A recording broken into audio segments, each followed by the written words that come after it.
Namaste, dear listeners. In this month's podcast, let's talk about something so simple yet so powerful that it can change how we look at success, failure, and life itself. When life throws challenges at us, and it will, we are always left with two choices. We can spend our entire energy fighting the things we cannot change, or we can turn inward and focus on जो हमारे बस में है. This is one of the life's most powerful distinctions we need to understand. What is not up to us and what is up to us. Let me explain this with a true story. In 1936, Jesse Owens, a young African American athlete, traveled to Berlin to compete in the Olympics, held under the shadow of Hitler's propaganda of racial superiority. The crowd, the tension, the discrimination, all were beyond Jesse's control. But you know what was in his control? His focus, his training, his mindset, and his response. And you know what did he achieve? He won 4 gold medals, humbling the idea of superiority, not by argument, but by excellence. Closer to home, think of Dr. APJ Abdul Kalam. He was born into poverty. No privilege, no network, no comfort. And that was not at all under his control. But do you know what was in his hands? His curiosity, his hard work, and his big dreams. And he used them all to rise, not just as a scientist, but as the People's President of India. Now pause for a moment and ask yourself, can I control how others behave? Can I decide the exam pattern, the competition, or the circumstances? No. But can I control my preparation? Can I shape my attitude, my focus, and my determination?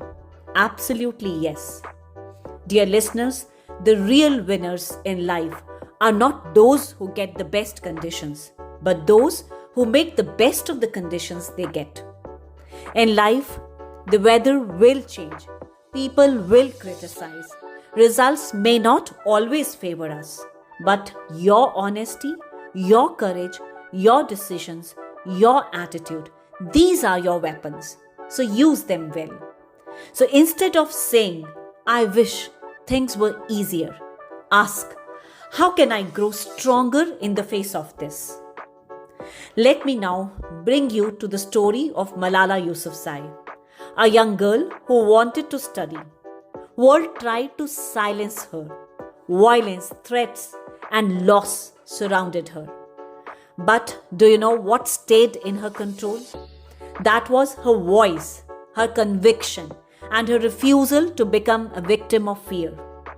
At an age when most worry about marks, she stood for millions and went on to become the youngest Nobel laureate.